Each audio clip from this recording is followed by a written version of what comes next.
Hello everyone, I'll begin my speech in 3, 2, 1. A world where every society abandons its tradition for the sake of rapid progress is a world that slowly loses their identity and sense of belonging.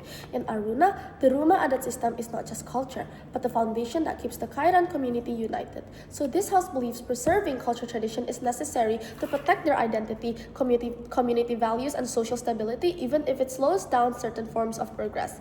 I have 3 setups in this debate that I would like to discuss. So first is the foundation. Why is this important? Conservation of traditional culture means protecting and preserving cultural practices, beliefs, arts, languages, rituals, clothing, and etc. that has been passed down from the previous generation. It is about making sure that traditions do not really disappear over time. So traditional culture can include local languages, indigenous knowledge systems, ritual ceremonies, traditional dances, and music, handicrafts and weaving, and oral storytelling. It is basically about keeping cultural memory alive. So traditional culture gives people identity. It tells them who they are, where they come from, and what values shape their community. And without it, people may feel disconnected from their roots. So culture also builds social cohesion. When people share rituals, festivals, stories, and etc., they feel like they're part of something bigger than themselves. So what is wrong with the status quo here? So in the status quo, many people from the city like Jakarta and etc. eventually get tired at the end of the day. So at the end of the day, their escape is moving to a nearby village, or even they can move back to their hometown, who's probably is in the village or that has this culture tradition thing. So it shows that the fact that fast living phase is not really beneficial enough for the status quo, because lots of people are not that okay with it. They get tired eventually, so they'll just move back to the village or move back to this culture traditional. So what is motion is actually trying to fix? The motion here wants to fix where they actually want a progress with less sacrificement, or there's no sacrificement here. So and the people who's most likely to get this pressure, which is from their culture traditional, will actually get less pressure because they don't have this loss of identity where they suddenly have to be changed and everything. So we understand that progress is actually important. So that is why our goal is to make a progress, even though it's slow.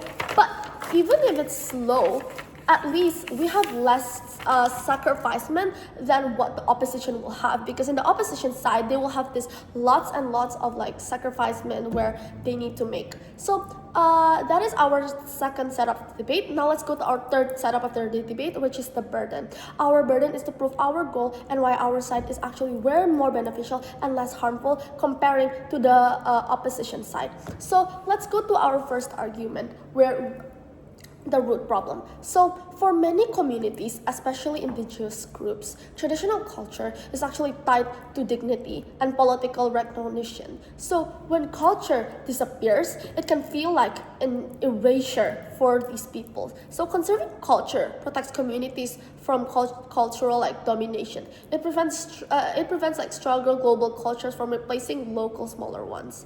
So let's go to our first mechanism, where it's the economic value. Traditional culture can also generate income, such as cultural tourism, traditional crafts markets, heritage festivals, and cultural performance. When done ethically, conservation can empower communities economically. So even though the opposition will probably say that this will be a slow progress, but at least this will minimize the sacrification of the things that might actually happen. So let's give an example where traditional crafts market. Kids have these extended minds where they actually want toys because they look very, very cool and good. So these toys that from the traditions, like the ones that are made from Indonesia, when I was a kid, I used to love them, and I really, really wanted them, but my mom keeps on saying no, right? So that is why, even though this will be a slow progress one, it will still be good, because there's this traditional crafts market, there's this heritage festivals where people can actually see we're like, oh my god, these are my traditions, I'm seeing them right now, so this is how they've done this and everything like that. So yeah, this will actually become a slow progress, but it's okay because it will minimize the sacrifice anyway. So if the traditional culture is not protected, languages die, skills disappear, and they hold important, and these things actually hold important meaning. Like for example, the medicines. You can use those medicines for the future in the modernization life. Because, for example, kunyit. We use kunyit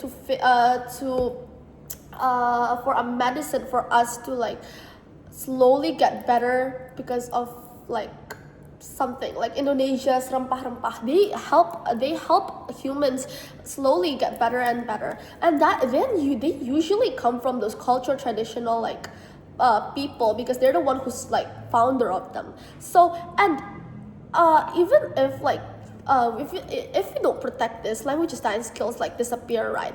And if that is lost, young generations will lose connection about it. Because once it's lost, many traditions cannot be actually like recreated. So there is like less people that's going to teach you teach you traditional dances, and that's like traditional music, or like how you play the traditional instruments and etc. So here the culture is going to be like very very fragile. So globalization, urbanization, and modernization accelerate this loss. So another important issue is about control. Should government decide what counts as authentic cultures, or should communities decide for themselves? Real conservation should be community-led, not imposed from outside. So the decision should probably be by the community itself, because if the government is taking over what they have, where are the rights for these community, for these culture traditional people to go, because they still need these stuffs. So conservation protects identity, dignity, and wisdom, but it can also it can also slow down or even freezes progress.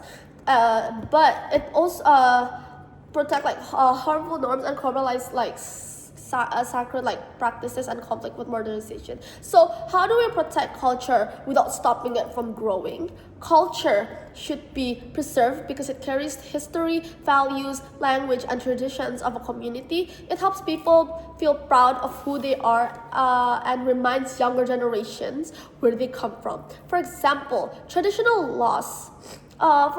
like traditional dances, local languages, or family customs can teach respect, unity, and wisdom that they have been passed down for years. Without conservation, many culture could slowly disappear because of globalization and modern trends, which is probably kids using digital now and barely playing out with their friends, where they can actually play like this Indonesian